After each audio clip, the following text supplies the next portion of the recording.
ورکړی دا روغ وجود دا ډېر لوی نعمت دی د الله جل شانه دا د دنیاوي نعمتونه دي دا الله جل شانه هر چا له ورکړي د ټولو نه لوی نعمتونه د الله جل شانه دوه دي هغه په دنیا کې ایمان دی چې الله چاته نصیب کړی او په آخرت کې د الله دیدار دی چې الله چاته نصیب کړی د آخرت انعام چې دی هغه هم د دنیا په انعام باندې ملاويږي چې الله ایمان نصیب کړی دی په دنیا کې هغه به مت الله نصیب کړي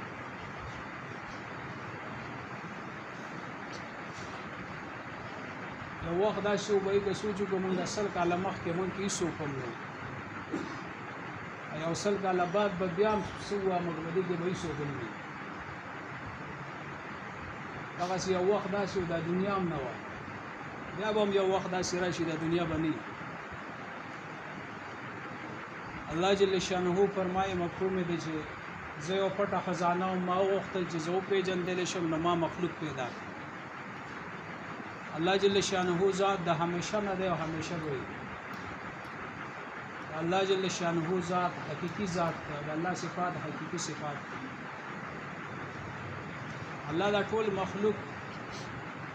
دا په خپل طاقت او قدرت سره پیدا کړی دي څه شی و نه د څه شي څه نام او نشان نو نظمکه و نه اسمانونو نه بوټي نو نه بوټي او نه انسانو هیڅ یو چیز نو الله دا هر څه پیدا کړی دی دا څه خالق ته پیدا کوونکی او دا ټول دنیا وګوره کنه دا د الله جل شانه د قدرت یو ادنا مثال دی یو ډیر کوچی شی دی د دنیا په کائنات کې انوار و چې د مشران فرمایي چې دا علما فرمایي دا صرف د انوار چې موږ د ښکاری کنه دا د ځمکې نه هلاکه چند غټ او د انوار نه بل کلو چند غټ الله پاک سیاره پیدا کړی ما او تا خو په دې دنیا په دې کائنات کې او زره غو نشم نه الله ډېر لوی قدرت ته طاقت والا ذات ته ډېر مخلوق الله پاک پیدا کړی د میګي نواله تر جبرائیل علیه السلام پورې ا د زره نواله تر غرونو او سمندرونو پورې او د قطرې نواله تر سمندرو پورې الله جل شانه داسې خالق ته پیدا کونکي د طاقت او قدرت والا ذات ته وای هغه الله مونږ او تاسو پیژنو هغه الله سره زمونږ او تاسو تعلق جوړ شي هغه الله فرمایي چې په هر یو انسان باندې خپل هر بنده سره د او یو مند نه زیاته مینه ده یا مسلمان سره خو نورم زیاته ده ولې دا ټول الله مونږ پیدا کړی او دا ټول کائنات دنیا وګوره د الله جل شانه د انسان لپاره پیدا کړی دا هر څو د انسان په خدمت کې لګیا دي او دا هر څو د ختمېدلو لپاره الله پیدا کړی دی خو انسان چې کله نه پیدا کړی دی د لپاره ختمېدل نشته انسان د همیشه نه ونه او چې کله الله پیدا کړی دی نو د همیشه لپاره پیدا کړی دی بای ما اوستا ختمېدل نشته انتقال کیږي انسان منتقل کیږي د یو عالم نه بل ته او د بل نه بل ته او د بل نه بل ته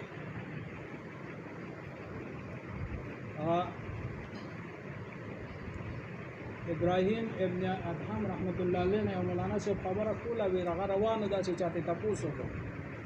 شهر جی بزرګ نصیحت راته وکړه هغه وی چې راځه خپل یو سالورو مسلو کې ګیره مونږ چې ګار شم بیا به ته وایي هغه دې تاسو کو چې سم مسلو کې ګیره وی یو خدا را سره غم دي چې کله الله پاک د روحونه ټول پیدا کړل نو سه یو طرف تک او سه بل طرف تک چې تاسو جهنم والے تاسو جنت والے او زه بے نیاز ذات یم الله پاک وی چې زه بے نیاز یم بے پروا یم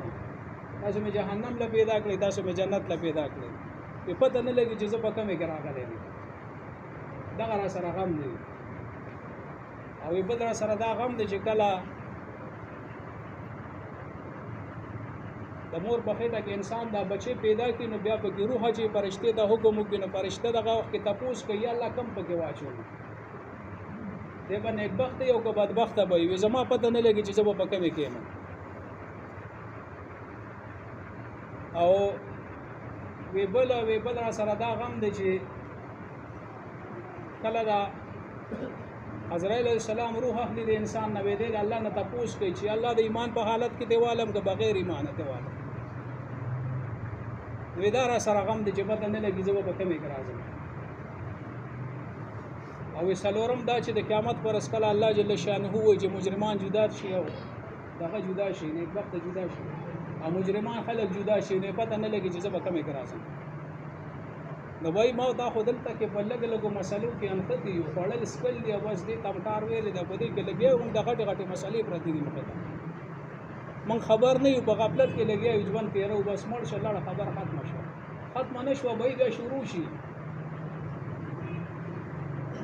په مرګ باندې مسلې ختمیږي نه، مرګ سره مسلې شروع کېږي مخې ته. د قبر زندگی دا ته سوچ وکړه، د کله نه انسانان مړه شوي دي، قبر ته تللي دي، د آدم علیه السلام نه راوالې تر اوسه پورې قبرونه کې پراته دي، څومره ژوند دی، زما ستا د دنیا څومره ژوند دی، او تر قیامته به پراته چې اوس مړه کېږي یا کم مخکې تللي، تر قیامته پورې به پراته څومره زندگی ده د قبر،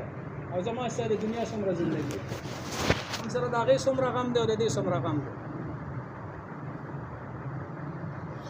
تک دی به قبر دی، حشر دی، د قیامت ورځ د الله پاک ته مخامخ کېدل دي،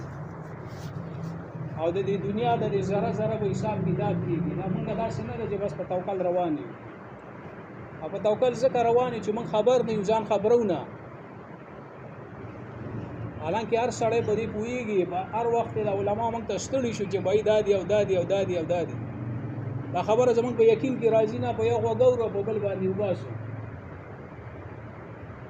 وایي که د دنیا ټولې مزې راجمع کړې، ټولې مزې د دنیا، نو د جنت د یوې ذرې برابر نه دي، او که د دنیا ټول تکلیفونه او مشقتونه راجمع کړي، نو د جهنم د یوې ذرې برابر نه دي. او د الله نبی فرمایي مفهوم دی چې د مرګ نه پس د قیامت ورځې نه وروستو دوه لارې دي، یا جنت دی یا جهنم دی، بله منځ کې لار نشته، بل ځای نشته، د دوه نه یو ته تلل دي. وایي ما دا سوچ وکړو موږ کومه زندګي تېره کړه، موږ کوم طرف ته روان یو، لارې خو دوه دي، زما ستا ژوند کوم طرف ته روان دی، هر سړی په خپله پوهېږي په دې خبره. د آخرت زندګي د همیشه د ختمېدل نشته، هغې دپاره ما څومره محنت وکړه، ما زندګي تېره شوه 80 10 40 50 50 کاله تېر شو، ما د هغې دپاره څه کړي دي، او د دنیا د هغونه ژوند د دې دپاره مې څه کړي دي، موږ ټول په دې لګو.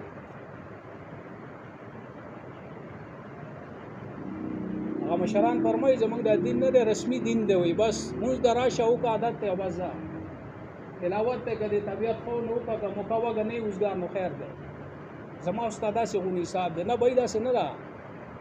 زما او ستا مقصد د ژوند دا دی چې د موږ د الله عبادت وکړو. الله پاک فرمایي مفهوم د ما انسان او پیریان نه دي پیدا کړي مګر د خپل عبادت لپاره مې پیدا کړي، د خپل پیژندګلو لپاره مې پیدا کړي، او موږ روان په کوم طرف کې، او ډېره لږه موقع ده بهی د مرګ نه دی، هېڅ پته نه لګي، دا سا په ښکته لاړه که په بره رانغې بس دا مرګ دی. څومره خلک زما ستا د مخکې لاړه، موږ دفن کړه او جنازې مو وکړو، ولې ما تعالی نه راځي مرګ سره، دا راتلونکې ده، مقرره فیصله ده د الله پاک. په دې دنیا کې وګوره د الله نه انکار والا خلک شته، خو د مرګ نه څوک انکار والا نشته. بهی د هغې دپاره دا مشران او د علما چې موږ ته فرمایي که نه، د دغې دپاره فکر کول دي، او دا به کېږي څنګه، د دې دپاره بله لار شته نه. الله جل شانه د تمامو انسانانو د دنیا او د آخرت کامیابي او خوشحالي او سکون راحت چې کوم دی، دا په دین کې ایښی دی، بله لار نشته د دین نه علاوه. او څنګه د دنیا لپاره محنت دی که نه، موږ او تاسو ګورو هر سړی لګیا دی محنت کوو، به دنیا دا نه ده، منع نه ده، دا زموږ ضرورت دی، مقصد چې کوم دی آخرت دی. نو څنګه د دنیا دا کارونه کول دي، دغسې به د دین لپاره هم محنت دی، د دین د زندګۍ د راتللو لپاره د سبب چې کوم دی نه، د نبي علیه الصلاة والسلام والا محنت دی. څنګه د دنیا الله اسبابو سره چلولې ده که نه، اسبابو سره چلیږي، اسباب استعمالی، او په دغه کې امتحان دی، امتحان په دې کې د موږ ته ښکاري به د ځمکې نه کېږي، د پټي نه کېږي، حالانکې دا پرده ده، دا ټول کائنات چې دي که نه، دا پرده ده، د الله مخلوق دی، د الله پیدا کړي دي، د دې نه به هغه څه کېږي څه چې الله غواړي. لکه څنګه د موسی علیه السلام واقعه الله جل شانه قرآن کې بیان کړی ده، مفهوم یې داسې دی، تپوس کې موسی ستا په لاس کې څه دي، مفهوم یې داسې دی، الله یې کامې به شیما کې څه وایي، یا الله امسا ده، او بیا دغه پیدې بیانې په دې زو بزوله پانه را سانډه ما مار لړم په وجنه ما ها د لګولو په کار راځي د ینه د پیدې سیس ده او چې د الله په حکم یو ورځ نه هغه کې څه جوړ شي هغه پیدې ولا سیس نه چې کوم ده نقصان ولا جوړ شي یو غټه اجدها دي جوړيږي او ما هغه اجدها چې د الله په حکم بیان بیا رانی شي بیا هغه پیدې ولا سیس ده دغه چې دا ټول کائنات چې دي کنه دا د موسی علی السلام هغه اساده ک الله غواړي پیدا وکړي ک الله نه غواړي نقصان وکړي چې الله څو غواړي هغه وکړي د دې خبرې یقین زمونږ او تاسو په ځل کې راشي چې هر څه الله کوي د الله نه کیږي د تمام مخلوق نه سم نه کیږي ا د دې یقین د لپاره صحابه چې کوم دي نو صحابه فرمایي مفهوم دا سره موږ بیا نسخانه چې کوم دي اول موږ ایمان سره بیا موږ قرآن سره صحابه زندگی موږ دا شعور درا څومره غټي غټي قربانای ورکړي د الله د دین لپاره سرونه کټ کیږي وای لاس خپې کټ کیږي ها قیامت پر ورځ به صحابه د دنیا رقم کومګوټ نه روان دي هم څومره قربانای کړي ولې دا غي یقین جوړ شو د زړه یقین راغی چې کول والا د الله جل شانه ذات ته او دا دنیا چې ده نو دا ارزي ژوند ده اصل ژوندۍ د مرګ نه وروسته او زمونږ دا یقین کمزور ده وایو بخلی او وایو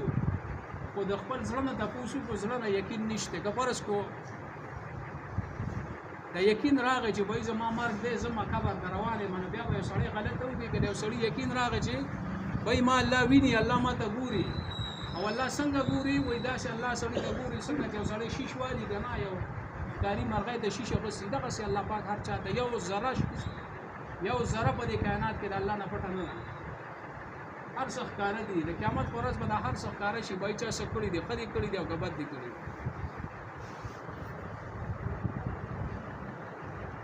ته بای دا غي د پر دین چې کوم نه خپلول دي دین زده کول دي په دین کې لومبه یقین دی چې کلمه زده کو د کلمې والے یقین راشي د نبی علیہ الصلوۃ والسلام مبارکه طریقې زموږ بجور کې راشي د الله سره تعلق جوړولو ذریعہ بل نشته د نبی علیہ الصلوۃ والسلام اتباع کول دي بس الله جل شانه فرمایي قرآن آیات مفهوم دي چې دې ته وایا که چېرې تاسو الله سره محبت کول غواړئ نو زما تابعداري وکړئ الله پاک تاسو سره محبت وکړي او تاسو ګناهونه به معاف الله غفور رحیم دی بل الله نشته باید نبی علیہ الصلوۃ والسلام مبارکه طریقې په خپل ژوند کې راوستل دي او د مسلمان 24 غنټې ژوندۍ دا دین دی خو چې دا الله د حکم او د نبی علیہ الصلوۃ والسلام د طریقې مطابق او دغه زده کول دي څنګه د دنیا هر کار د کو غنا دغه څه بدغه زده کو د الله احکامات څه دي 24 غنټې ژوند تیرون رس کې شپه کې ماده د الله احکامات کم مخاطب دي هغه به کومه د نبی علیہ الصلوۃ والسلام په کومه طریقه کړی دي بس هغه چې کوم دغه دین آسان دي ستران کار نه خو معلومول او د لپاره مهنت کول او زده کول نه بغیر کیږي نه او د الله په احکاماتو ګلوي حکم د موږ دی یو مشر خبره کوله وی چې کله سړی په مونږ درېږي الله اکبر وی کنه په یو الله اکبر الله پاک دغه ټول خلا د نیکو نه ډکه د ځمکې نه تر اسمانه پورې د 500 کالو مزل د تیز سوارلای او د قیام سو فضیلت بیان کو بیا چې رکوع کوي وی الله دغه دوم راجر ورته چې د وجود برابر سره د صدقه کوي او چې کله وی دا مسلمان بنده سجده کوي الله ته سجده پریوزي نو الله پاک فرمایي چې په دې باندې جنتونه کم دي زما بنده په دې وجه تعالی خپل دیدار ته دومره دوی حکم د الله پاک موږ دومره لوی حکم نن موږ تاسو سوچو کو زمون په کورونو کې وایي د موږ سره زمون په دې کلی کې او دا موږ الحمدلله د الله کرم دې ماحول جوړ دې علماء دې موږ هر وخت دا خبره مخه ته کیږي ماحول جوړ دې بار چې وګرځي وایي په یو کلی کې سره 200 یو نیم سل کسان دي په بستای کې موږ د راځي 200 او غم بس چاله موږ ورځي او چاله نه ورځي داسې خلک چې غریبانان شپېتا او یا کال عمر د کلی مشران موږ سره ډېر کم خلک نږدې راشي پته ولګي د سره سوره فاتحه غلطه سوره اخلاص غلط د مسلمان شپېتا او یا کال تیر کړو مسلمانای په دغه تیر ځکه حدیث کې راځي کنه مفهوم د قیامت ورځ به یو سړي بشپېتا او یا کله مونږ کړي یو به قبول نه وجه سره معلومون خو به په کار دي کنه موږ علماء ته پوښتنه کوو د د دنیا باره کې د هر یو شي تپوس کوو که نه وایي نو دغسې د دین په باره کې هم تپوس کوو د الله حکم څه د نبي څه طریقه څه ده بس دغه دین دی آسان کار دی ګران نه دی او وایي د دغې دپاره محنت د نبي علیه الصلاة والسلام والا محنت دی بیا د دین ټولې دنیا ته رسول دی څنګه موږ وګورو که نه الحمدلله ماحول جوړ دی علما دي او مدرسې دي او جوماتونه دي او مرکزونه دي ها د دې شاته د صحابه قرباني ده وایي داسې نه دي اوس موږ تاسو وګورو صحابه د دنیا ګوټ ګوټ ته خواره شوي دي او د دنیا په هر یو ملک کې د صحابه قبرونه دي خو چې دا چا سوچ کړی د صحابه تلي څنګه دي په هغه زمانه کې نن سبا خو به جهازونه دي او ګاډي دي او سورلۍ دي او سهولیات دي د دې لپاره صحابه څومره قربانۍ کړي دي څومره سرځای به صحابه برداشت کړي دي څومره ګرمي به برداشت کړي دي څومره لوګي او تندې به برداشت کړي دي څومره غرونه څومره سمندرونه او څومره ځنګلونه به کراس کړي د دین موږ تاسو ته رسول نن به په دنیا کې 2 لکه خلک روزانه د په کفر باندې وفات کیږي د ایمان نه لري دي خبر نه دي د الله د رسول نه دي خبر د کلمې نه دي خبر 2 لکه خلک بغیر د ایمان روزانه د دنیا نه ځي چې تځي د همیشه د لپاره جهنم ته ذمہ دار څوک دی بای مونږ او تاسو دغه چې زمونږ ایمان دی بل نبی راتلو ولې نشته نبی علیه الصلاة والسلام اخري نبی دی صحابه قرباني کړي د دنیا ګوټ ګوټ ته رسول د خپل ذمہ داری پوره کړي دا غي هم بیا ناراضي او د دې امت د هر فرد ذمہ داری د ذمہ داری الله ورکړي دا کسو کې منی او کنه منی کسو کې کوي او کنه کوي خو ذمہ دار الله هر مسلمان درځول دی دغه ذمہ داری په بنیاد باندې د الله په فضل سره مونږه دلته نه جمعه جوړ شو هم الله کسان الحمدلله دې ملګرو په مهنت باندې د الله په فضل لړو تشکیل مو شو ریوان ته ریوان نه بیا یو 2-3 تشکیلونه په پنجاب کې وشو شنوټ کې او بکر کې او کسور کې 2-3 واړه تشکیلونه وشو هغه کې الحمدلله یو جمعه د چندې او د چلو الله تیار کو یو 2 جمعهونه د سروزي په کې تیار شو دغه د لپاره د اړوندي تشکیل کې چله کې وصولي ضروری هغه الله وکړه به یو تشکیل موږ ته ملاو شه د اتو میاشتو د سلیریشتو او زمونږ روخو د بلوچستان واشق ضلع نه چراواله نو واشق او خوزدار د 2 ضلع په بلوچستان کې وي سلور ضلع بیا په سند کې وي لاړکانا خیرپور میرس او سفر او ګوتی په واشق ته مونږ لړو د خطبه تقریبا 3 ورځې کې مونږ ورسېدو په لار کې درېش په وګړه ډېر لري ځای د ایران بارډر اخیری تحصیل له فلنتاک د غالاکینو هغه ګلومبه جوړ زمونږ وشو او غرونه دي چې دومره لري هغه خلکو داسې کلو ته مونږ لړو چې هغه د دې نمخ کې 300 کیلومتره پورې 200 کیلومتره پورې مخکې آبادی نشته نور خلک نه دی آباد بس دا مونږ اخیری او هغه خلک په جونګړو کې پاتې کېدل او کوټې موټې هم نه جونګړې جوړې کړې دي په کجورو دا څنګه د پاسه د میزر حالت ډېر د پوزي جوړ کړي د پاسه پیچولې دي بيزي ساتي په هغه الله پاک هغه نظام چلي او دومره خلک او دومره حیا والا اخلاص والا محبت والا خلک کنه چې دا مونږ راغي په مخ کې سنوي ورنه ډېر دي هغه د دنیا دغه نه لري دي د دنیا د خواهشاتو نه د دنیا د کډو ګډو نه لري دي او داسې خلک د پکې چې وختونه لګېدلې دي هغه ځنګلو کې سړی موږ به حیران شو چې وای دلته څوک راغلي او دلته نه خلک بوتلې دي ریوان ته بوتلې دي او سلور میاشتې به لګولې دي او راوستي دي نو خلکو وخت مشرانو مهنتونه کړې دي ماحول الحمدلله ارزه کې جوړ دي او دومره قدردان خلک باغه رومبه جوړ زمونږ حالت کې وشو او دا غي نه دوا جوړه بیا زمونږ په واشق دغه کې وشو کوم واشق خار دی نه باغه خار کې ولکه دغه د باروان د تکنه چې دومره غټ خار خو نو وړو کې خار ولکه په خار کې به زنانه نه ویني دا چې تبا او په د بستو کې به مونږ وو د سلور شپږ اتلس بستای به مونږ په 2 ورځې تیرولې خو زنانه به چې د بار نه ویني حیران بشي چې دا د ژوندۍ څنګه تیرو او دومره لري د غرونو په منځ کې د څنګه په واشق کې دغه دویم جوړ شو هغه دویم جوړ شو بیا مونږه خوزدار طرف ته راتلو بل دا بل دغه چې ونه هغه علاقه لري و ناګ علاقه و دغه د واشق علاقه و نه پالته کې تواشکه مشران هم راتلل جوړونه نه نصرتونه له خلک ډېر محبت والا دی بس چې هغه ښار نه موږ راوتلو نو به هغه زموږ دواړه جوماتونه بلو جومات متوازي هغه هم موږ هم ټولو ژړل او هغه هم ژړل داسې محبت والا خلک په ژړا باندې هغه هم پاتې شو موږ هم په ژړا راووتلو هغه بله علاقې ته چې لاړو ناګ علاقه وه په هغې کې الحمدلله داسې بستی پکې وي چې لکه بستي ده نو په هغې کې 21 کسان بالغ افراد دي که نه لکه ماشومان او زنانو نه علاوه تکړه چې کوم دی بالغ 21 نو په 21 کې د 18 وختونه لګېدلي د الله هغه 2-3 پکې پاتې مسجدونه په 5 اعمالو پورا آباد لکه چې دومره بستي زمونږ الحمدلله وګوره لوی کله دی که نه زمونږ د مسجد کار مونږ تاسو ته مخې ته دی وایي دا بل څوک به نه راځي ما ته دی دې له به وخت وباسو دلته نه بیا خوزدار کې تقریبا زمونږ 9 جوړونه په خوزدار علاقه کې وشو هلته آبادي زیاته وه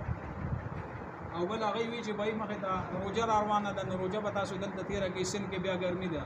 هغه روزه مونږ هلته کې تیره کړه بیا وی سن کې ګرمي ده هغه روح په دغه کاو کنه او جوړونه به نور راکول اخیری بس وی چې اختر دلته بیا اختر تیر کې بیا بس داسې محبت والا خلک او دومره لري لري چې لکه دې ځنه مردان خو نږدې ده دینه لري لري به موږ څه مستقیم نه راځي او زمون تشکیل به په غرونو کې او غرونو کې لارې به نه وي په موټر سایکل او په گاډي کې اکثر به دغه شنو بس واپس پراله راو باندې رسېږي دومره لري لري ګورو مسلمانونه داسې ایماندار او محبت والا خلک دي هندوستان وجه سره دین دی بګي الحمدلله او بیا بګي داسې علاقې مو چې کوم د ذکرې خلک د موږ ته پته نه و چې ذکرې خلک دی او وسره د لاړو دغه ناکې چې جوړو شو درې بیا خوځدا ته راوړو دي دغه بیا بسته چې لاړو ورسېدو کلی ته نو بس تا به وي دا کلی ویران دی او راډو شو پکې شته نه جمعات ته چې لاړو هغه جمعات نه سړي سم یاره کېده داسې دنیا چې لاړو بیا غشتنه ملګرو کړه پته ولګېد دا ذکرې خلک دی او شپږ کور به مسلمانان دي او هغه یو غریبانان د هغې اثر وکړي نور مسلمانان دي تلي او د هغې دغه د وجې په دغه شپږ ته کوره پاتې و هغې به یې زمونږ ځمکې دي او د هغه دې تللی نه شو نور ذکري خلکونه چې دین پکې نه و که نه هغه کلې تا به وي دا روان دی چې د دین وي هلته کې یو رونق وي هلته کې یو مزه وي او چې دین نه وي که نه هلته کې هغه د دنیا د بنیادي ضرورتونه هم هغه خلکو سره نشته نو دغه نهه جوړونه په دغه کې وشو په خوزدار کې اخري جوړ کړو د اختر نه څو ورځې مخکې جوړ شو بس لوی اختر نه بعد بیا موږ لاړکانې ته رالو په لاړکانه کې هغه وخت کې خو د دغه سیزن او د شولې خلکو کارلي او ګرمي وه ډېر ګرمي وه د جولای د اختر بس 3 څلورمه ورځ باندې دغه جون جولای میاشت د ګرمۍ ده په دغه کې او په واشه کې داسې هغه حالات وو لکه دا حالات د هغې خپله مزه ده که نه د الله په لار کې چې تېرېږي نو د هغې خپله مزه ده ویم مشران وایي مشقتونه ختم شي او اجر چې کوم دی دا باقي تر قیامته پورې او داس په موږ وکړه اوبه به لږ سات پسې برکتي واوره به د هغې سلزه نه بیا دلته کې ګرمي دومره زیاته وه چې لکه خو هغه خلک وي دا اوس خو بیا هم ګزاره ده مخکې چې به خلک مشران به راتله جوماتونه به راتلل وي دومره ماشي به دومره ګرمي به وه چې هغوی به د شپې په اوبو کې ناست په ناسته به یې شپه تېرول د کېدل به نه شو ټوله شپه به یې په اوبو کې په ناسته تېرول د دومره قربانۍ خلکو کړي دي مشرانو دا موږ تاسو ته ځکه ماحول جوړ دی 2 جوړه زمونږ په لاړکانه کې وشو او بیا 2 جوړه چې کوم دی نو په خیرپور کې وشو خیرپور میره سال ده کې دا د کجورو د دغه پخېدو سیزن هغه بل شانتې کوي خو لکه حالات تېرېږي که نه حضرت بلال رضی الله تعالی عنه چا تپوس وکړو چې بیا وروسته فتوحات شروع شو حالات ښه شو وی بلال اوس خو به ښه خوشحاله یې که نه په مزو کې به هغه سخت تکلیفونه دې تېر کړي دي هغه ورته څه وایي چې هغه کومه مزه په هغه تکلیفونو کې وه هغه اوس نشته د الله د لارې لږ لږ حالات چې راځي د هغې خپله مزه ده او هغسې د الله هغه مدد او نصرت هم سړی په خپلو سترګو ویني مزل زمونږ تقریبا ټوټل مزل 1200 کیلومتر نو په دې 1200 کې مشرانو دغه دا چې د شلو نه سیوای نو 20 کیلومتره نه هغه بیا په ګاډي کې ځي د دې کې خو به ډېر هغه خو بلوچستان وی ملک دی نو د یوې ضلعې نه بلې ته به 200 یو نیم سل او داسې دا 400 کیلومتره تقریبا موږ په ګاډي کې کړی او 800 کیلومتره مزل چې کوم دی نو دا پیاده و او زیات نه زیات مزل پکې تقریبا دغه 14-15 کیلومتره پورې د دې ځای نه غواړي که دلته حساب کړی نو سړی وایي چې دا موږ څنګه کړو د دې ځای نه تر ګوهاټي پورې تقریبا 11 کیلومتر هغه به 14-15 کیلومتر په دویمه ورځ باندې به 2 ورځې یو جومات کې تېروه بله ورځ بیا ځه خو د الله مدد دی لکه ملک کاکا دا د خپل معذوره دی که نه الله پاک په هغه دغه پوره کړو موږ سره دا نور ملګری دا په بدراجه کې امیر صاحب کمزوري دي خو بس الله پاک مدد کوي دا دومره مزل به کول ان دې کې د الله مدد دی او خپل مزه دا د دین کار چې کوم دی دا به د زموږ ذمہ داری ده جمعهونه په الحمدلله ټوټل تشکیل کې 103 شپته جمعهونه دا د سروزوی په کې الله په فضل سره وصول شو پسند کې بیا خوشیاګان ډیر دی او بریلیان دی لغونه ماحول دغه ډیر مهنت ضرورت دی زموږ په خپل ژوند کې زما په خپل ژوند کې ډیر کمې ده موږ بل څه دغه کوو نه ولکار ځای کې کمې ده دي او نور وصولي په کې تقریبا دا درې کم شپته جمعهونه دا په کې د سروزي د الله په فضل وصول شو او شپږ جمعهونه په کې د چیلو او د درې چیلو الله پاک د الله په لار کې خلک وته او یو جمعه په کې د کال د الله په لار کې وته دغه کراچۍ اجتماع اول یو علاقه و دا غین او یو د واشق د علاقې نه یو جمعه د و میاشتو لپاره د الله په لار کې وته او یو بل جمعه د خوزدار نه د سلورنی میاشتو هغه د افریقي یو ملک ته تلو دا به کې الحمدلله دا وصولي شوی و او نور الحمدلله ډیره فائدہ کیږي کنه خو چې سړی وځي په خپل ځان باندې مهنت کول دی وایي د کامیابی ذریعہ چې کوم دی کنه دا سيزونه دا کړی نه دي د خپل ځان دی د خپل وجود نه کوم اعمال وځي کدا د الله د حکم او د نبی صلی الله علیه وسلم د طریقې مطابق دي بس ته کامیابی طرف ته روان زماده د وجود نه د کوم اعمال وځي سترګې غوږ او جبه لاس او پیدا هر وخت اعمال کوي کنه چې کوم موږ لیدل کوم اورو دا سوای دا ټول اعمال دي دا ټول هر د دې کې لیکيږي حساب کتاب باندې کیږي نو کدا د الله د حکم او د نبی صلی الله علیه وسلم د طریقې مطابق دی بس د انسان کامیابی طرف ته روان کبرس کو دا اعمال زما دا د الله د حکم خلاف دي د نبی صلی الله علیه وسلم د طریقې خلاف دي بس د ناکامۍ طرف روان نن موږ دا سوچو ګنا ټول صلاحیتونه د مسلمان په سش کې لګي وای په دنیا باندې لګي حالانکه دنیا خو ارزي ژوند دی دا به قدر مقدر ده چې قسمت کې سوي دي ته به ملاويږي سو یو زره سو کا خو دې باندې شي کول اګه موږ تاسو وګورو ګنا به خپل ژوند کې لګونه مخ کې رکھو سوچو دا په غره پاکه او په دغه نه زمون په خپل په دې موږ چې ګمنا شو په دې کې مخکې د څنګه ولا اوس څنګه نو باید د دې کې چې کمال شته چې ګره ما ډیر او غټلا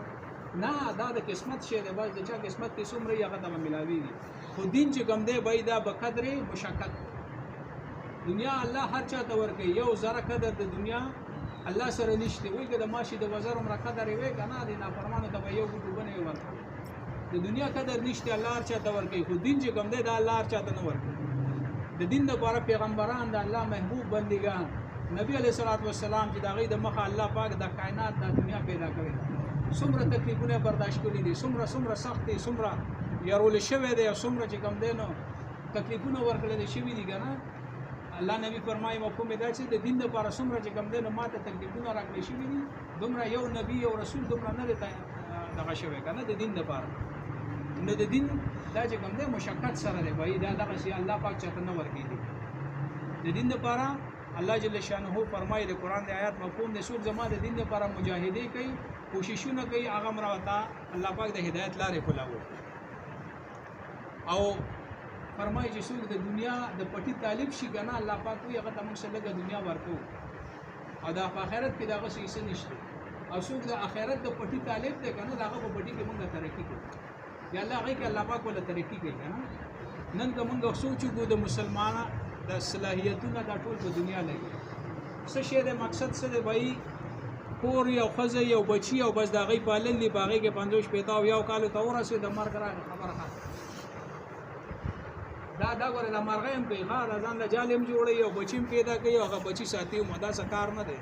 کماو ته دا مقصد جوړ کړی دی د ژوند کنه دا څه مقصد نه دی د مسلمان د ژوندۍ مقصد دا دی چې د الله دین په ټوله دنیا کې ژوند شي تر قیامت پورې راتون کې هر انسان